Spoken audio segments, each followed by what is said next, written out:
Once upon a time, in the sunny village of Umuoma, there lived a young woman named Chika. From the day she was born, people said she was special. Her skin shone like fresh palm oil, her eyes sparkled like morning dew. She had all the perfect curves in the right places, and her smile, when she chose to give it, could melt even the hardest heart. Chika was not only beautiful, she was also very rich.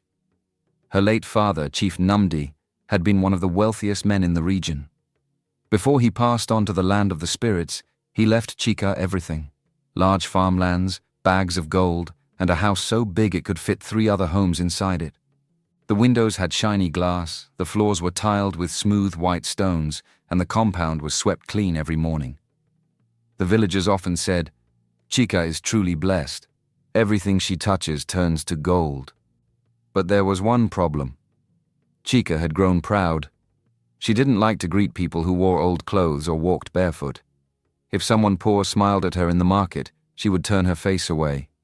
Children in the village used to run to her when she passed by, but now they watched her from a distance, unsure if she would scold them for being too close. Chika loved being admired. She enjoyed it when people said, "She's finer than all the maidens in Umuoma." But she did not know that her pride was slowly pushing people away. Her mother, Adaku, saw all of this.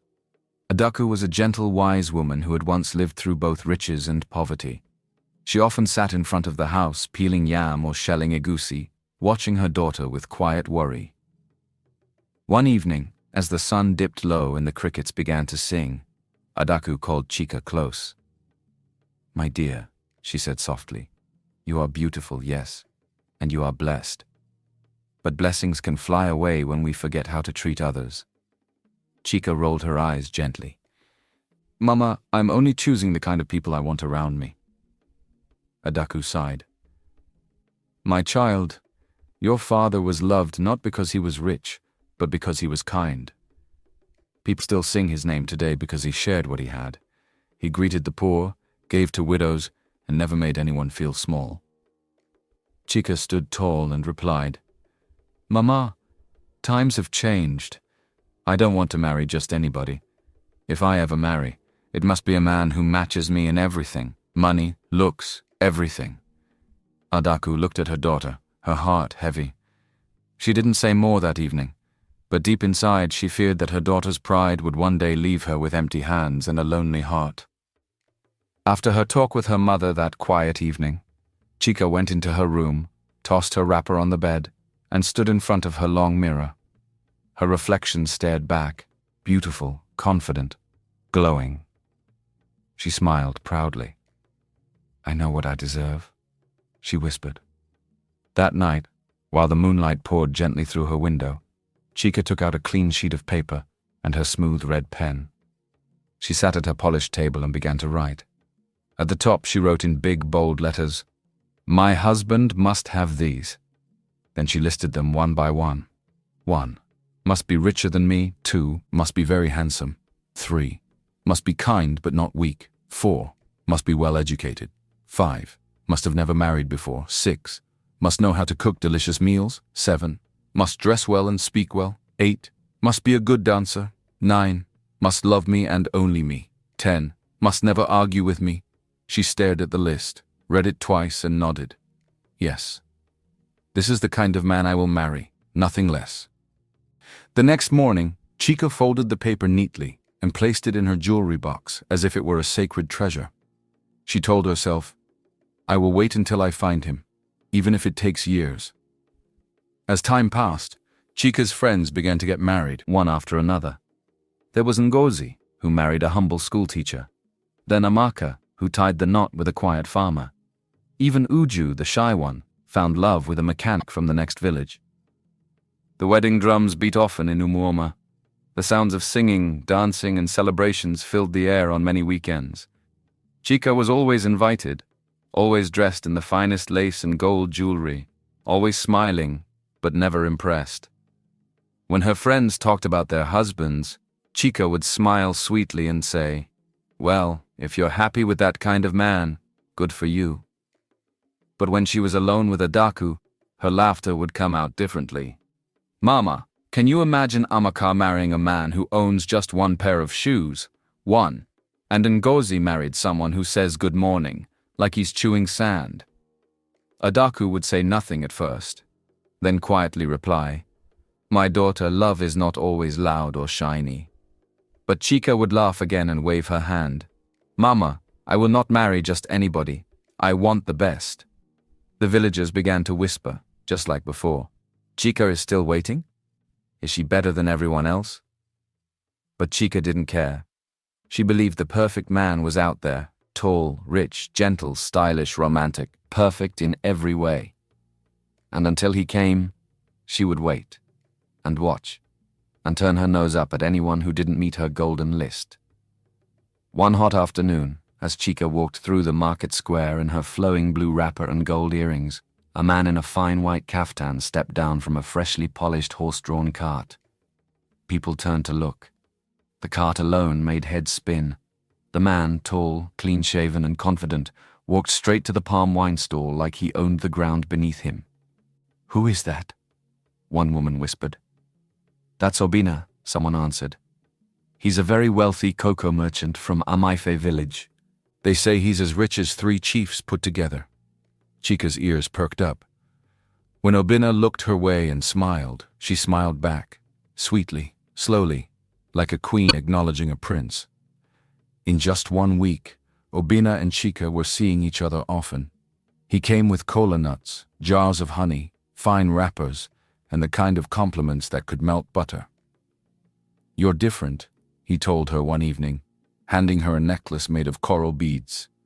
"I've met many women, but none with your class." Chika blushed. She thought to herself, "Finally, someone who matches my level." Within a month, wedding drums were beating again in Umuoma, but this time it was Chika at the center. People said, the queen has found her king." Obina and Chika got married in a grand ceremony. Everything sparkled, her clothes, the decorations, even the food. It was the kind of wedding that made villagers talk for weeks. But after the celebration, reality came knocking. At first, things were smooth. Obina took Chika to trade gatherings, introduced her to wealthy traders, and showed her his plans to buy more land for cocoa farming. But soon, Chika's habits began to clash with Obina's way of life. She wanted to change all the mats in the sitting area to imported rugs from Onitsha. "Why?" Obina asked. "We already have fine mats from Nsuka." She wanted to rebuild the compound kitchen just to make it look grander. "Again?" he frowned. "Didn't we just fix the roof last moon?" Chika's face would harden. "I'm not asking you for money, it's our money." But Obina wasn't just rich, he was careful. He believed in saving, investing and planning for the future. He didn't see the need for gold-plated spoons or carved stools from far-off kingdoms. "You just want to spend," he said one evening after she suggested buying a 4th mortar and pestle for display. "And you," she fired back, "want to die with your money buried in yam barns." Their arguments grew louder and more bitter. It wasn't just about spending anymore. It became about control. Chika wanted to decide how the house was run, what they built, even how he should spend his days. "Everything has to be your way," Obina said, standing in the middle of their courtyard with tired eyes. "Even what clothes I wear, how I should walk, how I should talk. If I don't take charge, this whole house will look like a cocoa shed," she shouted. One evening, Obina packed a small bag and slept in the outer hut where visitors stayed. He needed peace. 3 days later, Chika also packed her things. As she rolled her small wooden box out the door, she looked over her shoulder and said loudly, "A rich man who is stingy is not for me." She returned to her family compound in Umuoma, her head held high. Adaku said nothing that day. She simply placed warm soup in front of her daughter and returned to shelling egusi in silence.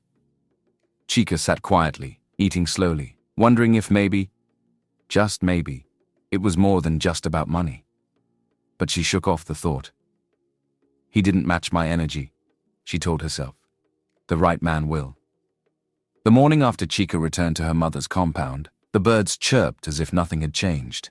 But to the villagers, it was the news of the week. "She has left the cocoa merchant," they whispered. "Ah, the marriage didn't last at all." But Chica didn't care. She woke up, tied her wrapper, and walked to the market with confidence. She bought fresh peppers, catfish, and scent leaves. That afternoon, she cooked her favorite pepper soup, the one her father used to call fire in a bowl. As the spicy scent filled the compound, she hummed an old love song and smiled to herself. Freedom tastes better with a little pepper.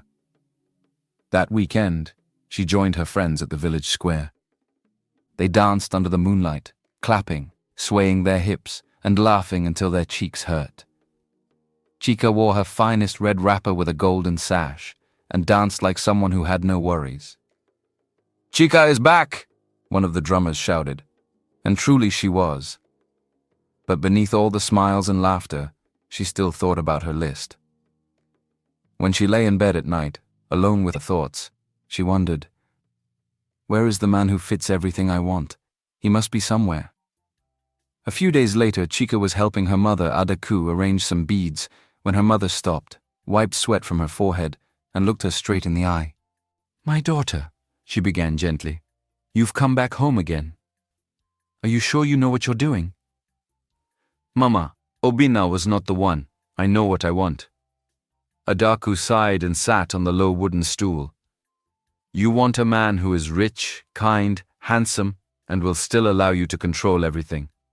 Is that man a spirit or a goat that follows without question?" Chica gave a half smile. "Mama, I'm not asking for too much. I just want someone who matches me. Is that a crime?" "No," Adaku said softly. "It is not a crime. But even the sky bends for the wind, my daughter. If you want everything your way, then you must marry your own reflection." Chica finally looked up. "Mama, I know myself. I know what I deserve. When I find the right man, it will work." Adaku looked at her daughter's face, so confident, so stubborn, so sure, and felt a mixture of pride and quiet worry. She didn't argue further. She simply said, "May your eyes never cry more than your heart can carry." Chica nodded and returned to her bead arrangement, but for a split second her hands slowed, and her thoughts drifted again to that perfect man who lived in her dreams. Not long after her return to single life, Chica met Chinedu at the village festival held by the riverside. He wasn't tall and handsome like Obina, or dressed in silk wrappers. He wore simple clothes and sandals made from goat leather. But his smile, it was warm like fresh palm wine, and his eyes carried a quiet joy. He ran a small food stall near the market square. People said his jollof rice could calm a crying baby, and his pepper soup brought peace between two fighting brothers. Chica wasn't looking his way at first, but when she tasted his roasted fish at the festival, her eyes widened. "Who made this?" she asked, licking her fingers. "I did," Chinedu said, smiling shyly. From that day, Chica began stopping by his stall more often. At first, just for food, then for the jokes, then the quiet talks under the mango tree beside his hut. He wasn't rich, in fact he had little, but he had a kind spirit, and he treated Chica like a treasure. Soon they get married. The villagers began whispering, "Chica is with a cook now." But she didn't care. Chinedu made her laugh. He sang to her while chopping onions. He brought her roasted plantain wrapped in leaves. And every morning, he served her breakfast in bed, complete with a carved wooden spoon and a flower on the tray. For a while, Chica felt like a queen. In fact, she was the queen. Chinedu never questioned her choices. If she wanted to redecorate his hut, he agreed. If she didn't like the way he arranged the mats, he changed them. He didn't argue. He simply wanted her to be happy. But after a few moons, the sweetness began to sour. One rainy night, the roof in Chica's side of the house started leaking. Chinedu patched it with palm fronds, but the water still trickled in. Another week, she had to repair the cooking stand again with her own money. Chica began to feel the weight. She sat one evening under the orange tree, arms crossed, watching Chinedu hum and roast snails with joy. "Chinedu," she said sharply, "do you plan to do anything apart from cooking and singing?" He looked up confused. "Is something wrong?" "Yes," she replied. "Everything is on my head. I feed us, I fix things, I buy everything. Is love supposed to be this one-sided?" Chinedu dropped the snail. I I thought I was making you happy. Chica stood. Love cannot buy fuel or fix leaking roofs. I can't continue to spend my money on a man. He stared at her, eyes slowly dimming. I didn't have much when we met, Chica, but I gave you all I had. And it's not enough, she said softly but firmly. You need to leave. Chinadu didn't argue. He gathered his little cooking tools, wrapped his apron, and stepped out into the night rain. He didn't say goodbye. He only turned once, and with sad eyes whispered, I hope you find what you're looking for. That night, Chica sat alone in the quiet compound. No breakfast in bed, no singing from the kitchen, just silence. After Chinadu left, the whispers in Umuoma grew louder than the village drum. She chased away the cook too? She must be looking for a man from the spirit world. Her standards are impossible. But despite the rumors and gossip, men still lust after her. Everywhere Chica went, whether to the stream, the market, or the evening dance fires, eyes followed her, the way she swayed her hips in perfect rhythm and moved like her feet weren't touching the ground. The young men still longed for her, drawn in by her curvaceous body, her smooth skin, and the way she walked with her head high like a queen carved from clay. But behind closed doors, their families asked tough questions. Are you sure you want to go near that one? Beauty is not everything, my son. She's had 2 husbands, but they couldn't satisfy her. Can you handle her? Still, Chica remained untouched by their doubts. She laughed with her friends, wore her best wrappers to the market, and told stories of men who didn't measure up. One afternoon, she returned from the market to find Adaku waiting for her under the mango tree. Her mother sat quietly, shelling groundnuts with a steady hand and a thoughtful expression. Sit with me, my daughter, she said. Chica sat beside her, crossing her legs with grace. There was silence for a while, only the sound of the shells cracking. Then Adaku spoke, her voice gentle, full of memory. Chica, do you know that when I married your father, he had only 1 wrapper and a small yam barn? Chica blinked. Yes, he wasn't rich, but he had big dreams and a kind heart. I married him with nothing. We built together. I respected him and he loved me in return. Chica scoffed. Mama, that was in the days of lanterns and thatched roofs. Things are different now. Adaku shook her head. No, my child. Love has not changed. Humility has not changed. Respect has not changed. If you want to receive, you must also give. Chica's face tightened. So I should just marry any man who comes because I want to build. I know what I want. I'm not like those women who settle. Adaku looked at her daughter with tired eyes. And have you asked yourself if maybe, just maybe, something in you needs to change too? Chica stood up, brushing imaginary dust from her wrapper. Mama, you're too careful, too old-fashioned. These men failed me. They didn't meet my standard, that's the truth. Adaku sighed. But who sets the standard, Chica? A heart too high to reach may remain untouched forever. Chica didn't answer. She turned and walked inside, her footsteps proud, but her chest slightly heavier than before. Weeks passed, and Chica's name continued to dance on village lips like smoke from a slow-burning fire. But as always, she held her head high, her beauty untouched by the whispers. Then one quiet evening, during a storytelling gathering in Ihita, the next village over, she met Amika. He wasn't loud or flashy. He wore plain but neat clothes and spoke slowly, as if each word had been picked with care. His eyes were deep, like someone who thought about the world more than he spoke about it. Chica noticed him reading under a palm tree, while others laughed over roasted yam. Who reads at a village event? She muttered to herself. But something about him drew her closer. Later that night, as the moon rose high, Emeka stood and recited a poem about love and rivers, the stars and patience of the moon. His voice was calm, his words rich and strange. Chica's heart fluttered. Finally, she thought, a man who uses big English. Emeka was a teacher at a town school. He taught literature, history, and knew how to quote strange men. He visited her often after that night, always bringing books tied in cloth or little scrolls he had written just for her. You are the moonlight that falls gently on the hills of Umuoma, he once wrote. Chica giggled like a schoolgirl when she read it. It didn't take long before another set of wedding drums rolled through Umuoma.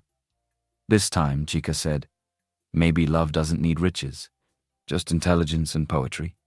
And so she married Emeka the scholar. At first, it felt like a new world. He taught her to read big books. They had long talks under trees about life, the stars, and what it means to truly think. But slowly, his silence started to feel cold. Emeka could sit for hours, nose buried in his books, unaware of her presence. He forgot her birthday, missed the new moon dance, and didn't enjoy evening village visits. When she asked why, he simply said, "Books are where I feel most alive." Chika began to grow restless. She missed laughter, noise, celebration, the color of life. One night, after she dressed in her finest for a village feast, Emeka looked up from his scroll and said, "Must we always attend these loud gatherings?" Chika turned sharply. "So I should become a shadow like you? Reading dust-covered books all day?"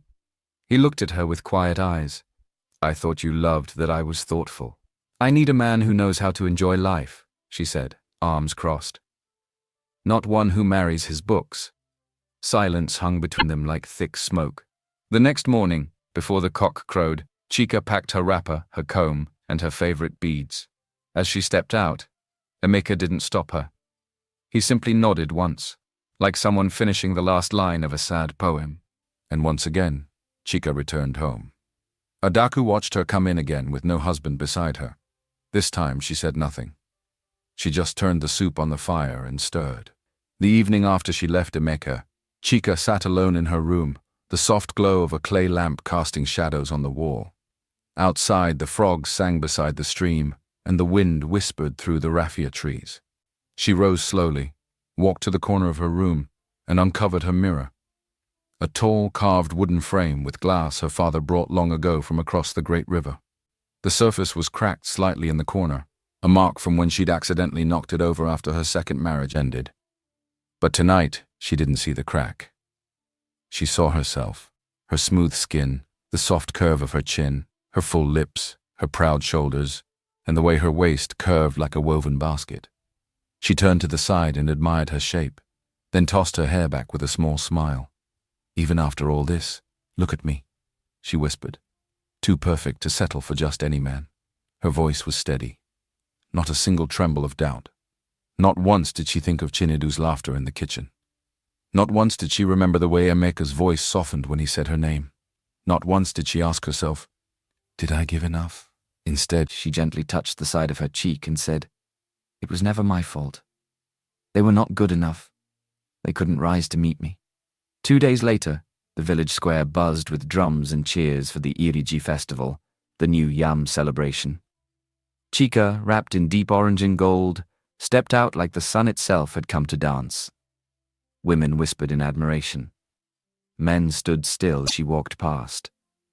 Her waist beads peaked slightly as she moved, her steps sure, her back straight, her hips rolling like the waves of the big river. "She's so fine," one young man murmured, his friend nodding beside him. "Yes. But are you ready for the fire that follows her beauty?" Most of them watched from a distance, eyes full of want, but hearts full of caution. Later, as the dancers gathered, Chika led the women's circle, her arms raised, her steps bold, her voice loud as she sang the call and response. Her laughter echoed. The moonlight kissed her skin. Everyone clapped, even the drummers paused to admire her. That night, back home, she stood once more before her mirror. Her wrapper still hugged her hips, her neck still glowed with sweat and beads. She smiled again. "Let them talk," she said to her reflection. "None of them can handle me. I am not for the weak." Just when the festival drums had gone quiet and the smell of roasted yam faded from the air, fate brought someone new into Chika's path. His name was Ifeanyi, but most called him Mazi, a sign of respect. He was a wealthy farmer from Edziyama, a neighboring village known for its fertile soil and hard-working men. Mazi was no ordinary farmer. He owned several yam barns, acres of cassava, and fields that stretched beyond the hills. He was tall, strong, with sun-darkened skin and a wide smile that could light up a cloudy day. He laughed easily, greeted everyone by name, and to the surprise of many, He loved to cook. Mazi even knows how to cook soup himself, they said. He has a very big compound. And he has never been married. When Chica met him at a harvest meeting, her eyes sparkled. Here was a man who had wealth, strength, joy, and even house skills. She thought, is this the one? He checked nearly every box. In just a few moons, they were married. This time, Chica didn't return to her mother's house after the wedding. She moved to Mazi's large compound in Eziyama, a well-kept place with wide fields, a cheerful kitchen, and workers who called Mazi Odogwu. At first, everything felt perfect. Mazi brought home fresh vegetables daily. He told the servants to rest while he cooked her garden egg stew. He smiled at her even when she snapped over little things. He never raised his voice. Chica basked in the comfort of it all. But slowly that comfort began to wear thin. Mazi woke early before the cock crowed. He tilled land, directed workers, checked yam barns, and returned home with aching feet and dirt-streaked hands. Chica, on the other hand, wanted slow mornings and quiet talks.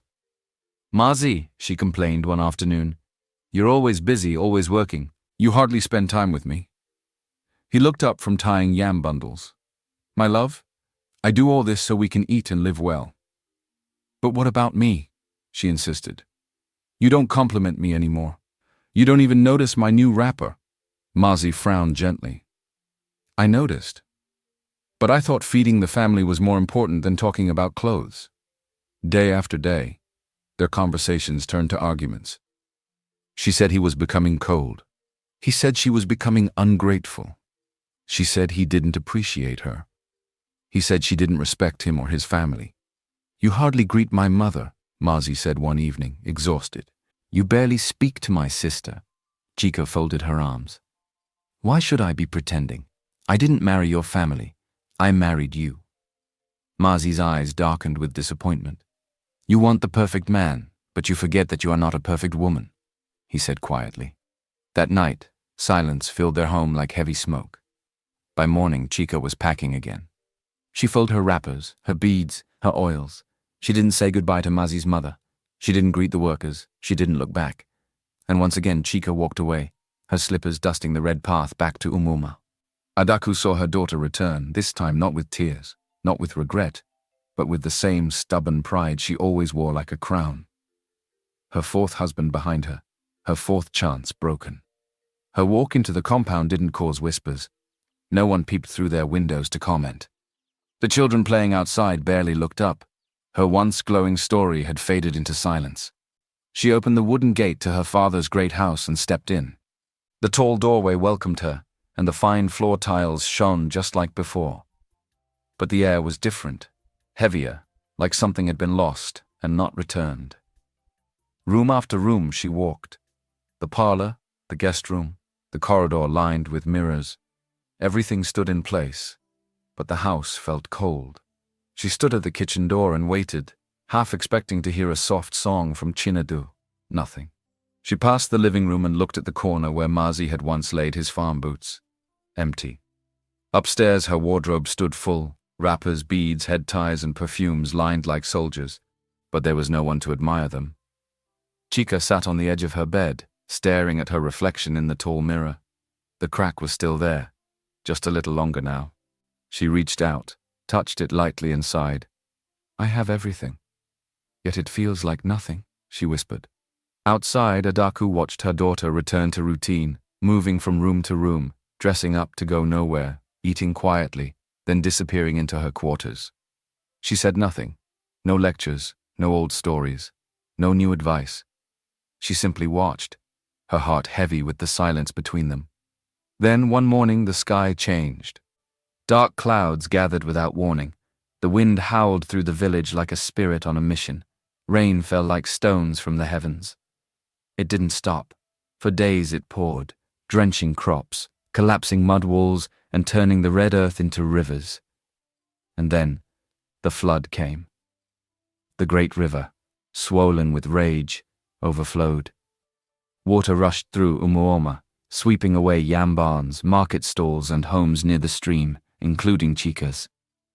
She and Adaku ran through the rising water, carrying only what they could hold.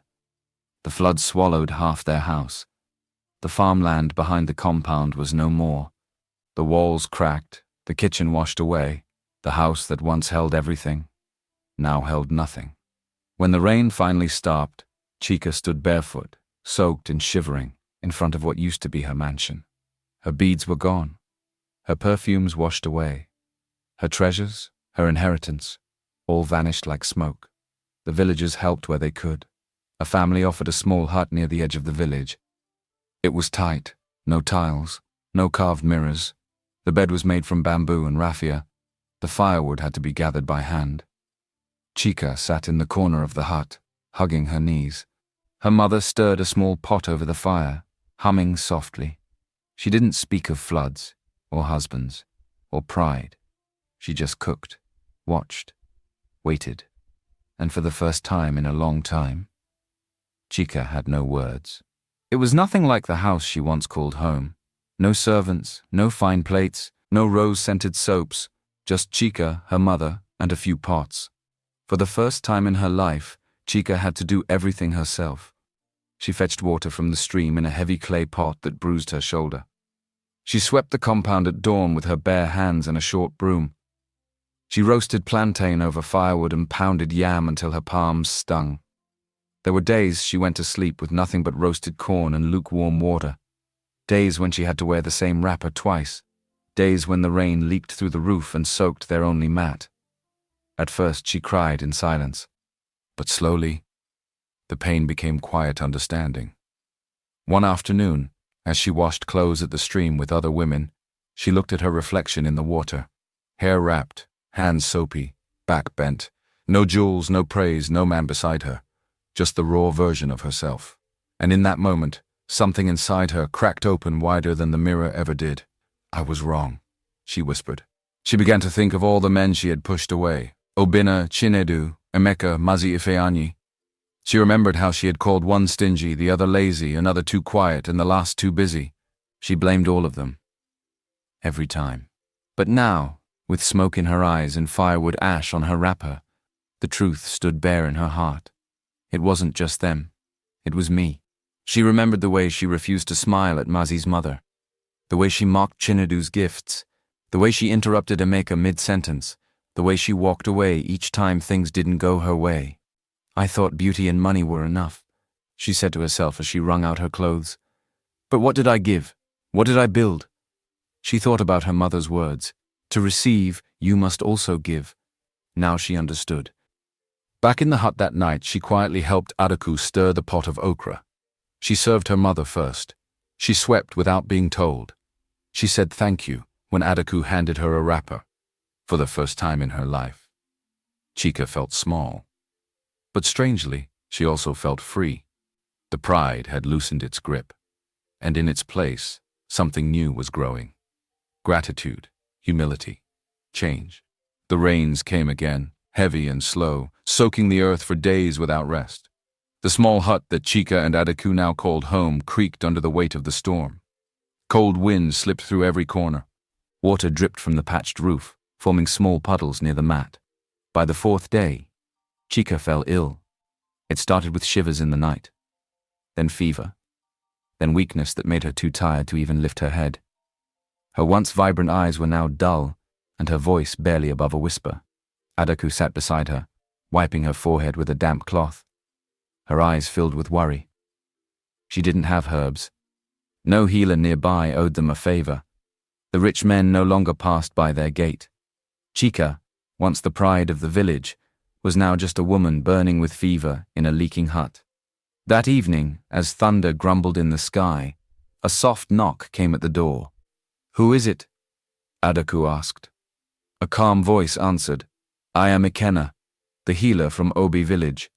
I heard there is someone here who needs help." Adaku opened the door. There he stood, not handsome, not dressed in fine cloth, and no jewelry hung from his neck. His wrapper was plain, his feet dusty, and his beard short and neat. But his eyes, they were steady and kind. Without another word, he stepped in, knelt beside Chica, and placed a hand on her wrist. He checked her pulse, listened to her chest, and spoke gently. "Her body is weak, but her spirit is strong." Then he pulled a small pouch from his satchel, boiled leaves in water, and fed her slowly, sip by sip. For 3 days Ikenna stayed. He cleaned her wounds. He boiled more herbs. He sat quietly by her side when she slept, and when she was awake, he didn't ask questions. He just listened. Not only to her words, but to her silence. And in that silence, Chika began to feel something she hadn't known in a long time. Peace. He didn't try to impress her. He didn't talk of wealth or land. He didn't stare too long or ask about her past. He simply treated her like a person, not a project, not a prize. When she was strong enough to sit up, she looked at him, eyes soft with something unfamiliar. "You know," she said, her voice still weak but steady, "you're nothing like what I wanted." He raised a brow slightly, amused. No, she said, laughing for the first time in weeks. "You're not very handsome. You're not rich. Your wrapper is older than mine. You didn't come riding on a fine horse." Ikenna chuckled gently, still stirring a pot of herbs. "But," Chika continued, looking down at her hands, "when I'm with you, I feel something I've never really felt before." "What's that?" he asked. She smiled faintly, eyes shining with truth. "Peace." Ikenna didn't respond with words. He only smiled. And in that smile was something deep and quiet, like the river after a storm. As the days passed and the rains gave way to gentle sunshine, Chika grew stronger, not just in body, but in heart. Ikenna, the healer who had cared for her, visited daily. But he no longer came just to check her pulse or boil bitter herbs. He came to walk with her, to sit under the mango tree with her, to talk about the wind, the soil, the healing power of leaves, and the quiet wisdom of the earth. He showed her how to plant scent leaves and identify healing roots. He let her touch tree bark and listen to birdsong like it was music. He spoke softly, and only when needed. He let silence sit with them like an old friend. Soon, Chika began helping in his small village clinic, a modest hut filled with dried herbs, old calabashes, and clay pots. At first, she only watched. Then she learned how to mash leaves into medicine, clean wounds gently, and offer comfort to crying children. In caring for others, Chika began to change. Her hands, once covered in gold rings, now held bowls of medicine. Her tone, once sharp and proud, became gentle and thoughtful. She laughed more easily. She listened more than she spoke. She gave more than she took. Adaku noticed the change before anyone else. She didn't say much, but now her eyes held warmth, and her mouth often curved in a soft smile whenever she looked at her daughter. One evening, as the moon rose behind the trees, Ikenna and Chika sat outside, side by side, their feet buried in the cool soil.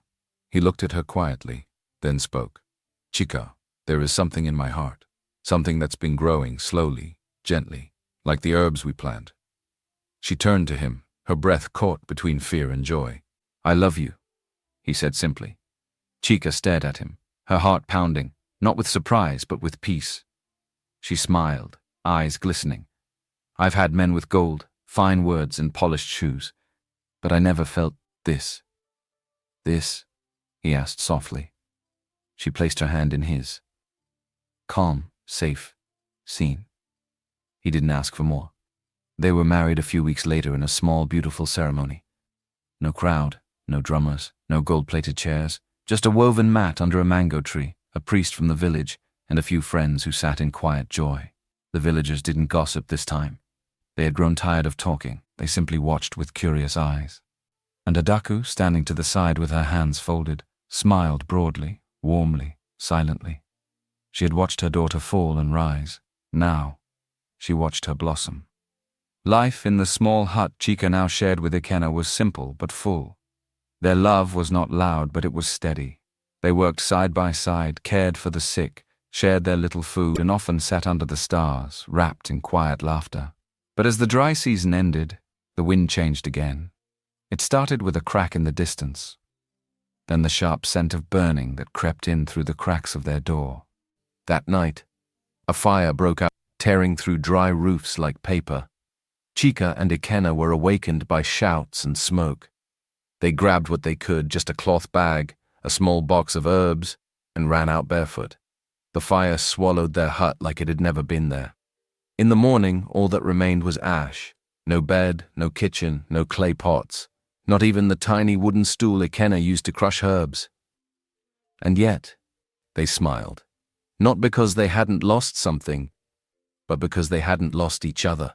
Life is for the living, Ikenna said as he held Chika's hand. And we're still here, she added softly. We're alive. That's enough. They began again, rebuilding bit by bit, but this time, something was different. The people of Umuoma, once filled with whispers and judgment, now looked at Chika with quiet admiration. They watched as she fetched water not just for herself, but for the old widow down the road. They saw her giving dried fish to children who had no lunch. They heard her say, "Thank you, please, and I'm sorry," with ease. She no longer walked with her nose in the air. She walked slowly, kindly, as if every step mattered. Little children followed her now, not to stare at her beads or wrappers, but to hold her hand, listen to her stories. "Chika is not who she used to be," the women whispered. "She has changed. Truly." One quiet evening, Adaku came to visit their new modest home. She brought roasted yam and palm oil in a small calabash. Chika hugged her mother with joy, offered her a stool, and fanned her gently. As they sat beneath the moonlight, the crackling fire between them, Adaku sighed deeply. "There's something I've kept from you," she began, voice slow and careful. Chika looked up, puzzled. "What is it, Mama?" Adaku looked into the fire, then back at her daughter. "After your father died, I found a big box hidden under the floorboard of the main house. It was filled with gold, coral beads, and enough money to make us very rich again, even after the tragedy. But I hid it. Even after we lost our house, I couldn't tell you." Chika gasped. "What? Mama? Why?" "Because," Adaku said softly, "my words could not teach you. My stories could not change you. You were drowning in pride, and I feared that more riches would finish what pride had started. So when the flood happened, I saw it as the heavens helping me. I decided to make you wait. I kept it from you. I wanted you to learn how to grow on your own." Chika was silent, stunned. Adaku continued.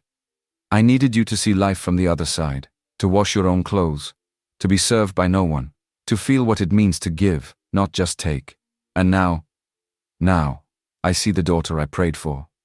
Chika's eyes filled with tears. She dropped her head on her mother's lap, shaking gently. "Mama, I'm not angry. I understand now. I needed this. I really did." Adaku stroked her hair and smiled. "You were always beautiful, Chika. But now you are whole." Adaku turned to her daughter and said softly, "You know, my child, I've watched you fall. I've watched you fight. But tonight I see a woman who has risen." Chika leaned her head gently on her mother's shoulder. "I didn't know, Mama. I didn't know how much I needed to change." Adaku smiled. "You met the right man, after you became the right woman. Ikenna didn't fix you. He helped you grow, and you allowed it. That's why I'm proud." The next morning, as the sun bathed the hut in golden light, Adaku stood in the center of the small compound and called Chika and Ikenna outside. "I have one more gift," she said, lifting a carved wooden box from a clay basket. She handed it to Chika, who opened it slowly. Inside was a deed to a big house, newly built on the other side of Umuoma, and bags of coral beads, gold, and coins enough to start over 10 times. "Mama," Chika gasped. I don't know what to say." Adaku placed her hands gently on Chika's shoulders. "I didn't give it to you before because you weren't ready. But now I see a woman who will use wealth to bless others, not just herself." Tears shimmered in Chika's eyes, but her heart was steady. "Thank you, Mama. This time, I know what truly matters." Chika and Ikenna moved into the new house, but it wasn't like her old one.